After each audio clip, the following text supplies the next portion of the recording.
Good afternoon. A pretty Sunday here in Metropolis.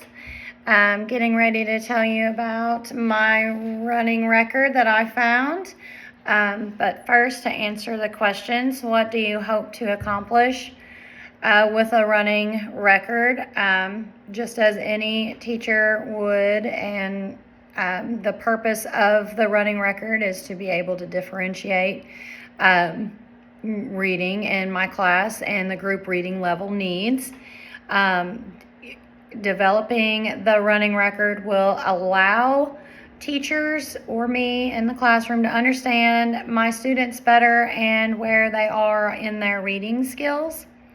By doing so, I can evaluate where to go from the beginning, where to start from, and where expectations can be, and how we can better their learning experience as far as the reading.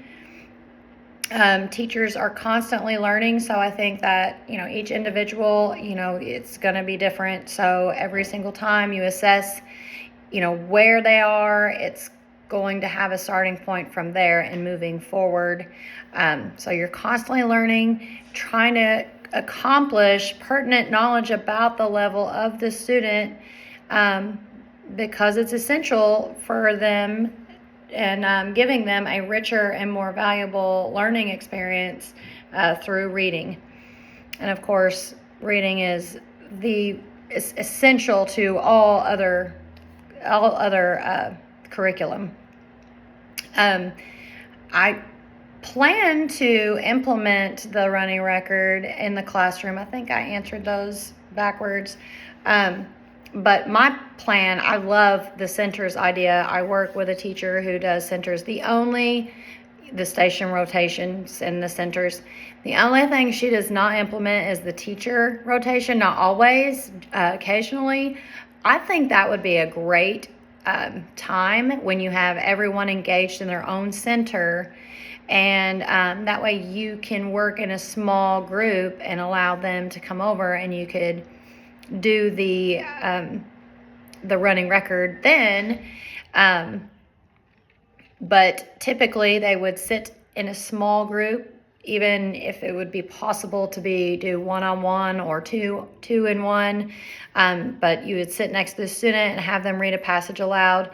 Mark the running record by checking off what each student reads correctly, using notations to mark miscues, substitutions, omissions, insertions, and self-corrections.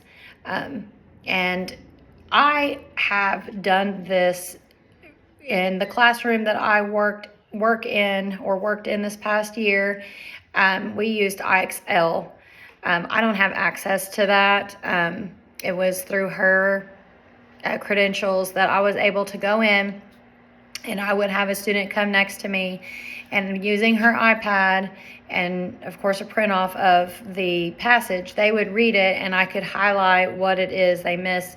And it also had a timer on it to see how far, what was the last word they read. And so I learned a lot of things doing that on this topic, running, but I did not have a paper, and I'm not positive that it didn't show other things, but typically it was just highlighting the word that they missed or where they stopped. The running record that I chose I really liked it because it's very detailed. It has documentation at the ready, like everything that you need is there. It provides 3 short passages with check boxes for rereading and self-corrections, as well as fluency.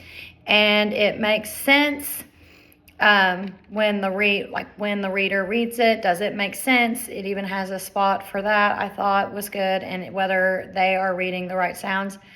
I liked this one, like I said, because it had a lot of detail. Some of the others were not as detailed in it. I think that you could take the passages out and use, your own or another one. I had downloaded several different ones. I wasn't sure which one I wanted to use, but I ended up using this one just because of the detail. And I also like that the record has on the bottom, it has the percentages. So, as you're doing the math, averaging out what, their percentage of what they got correct and what they didn't.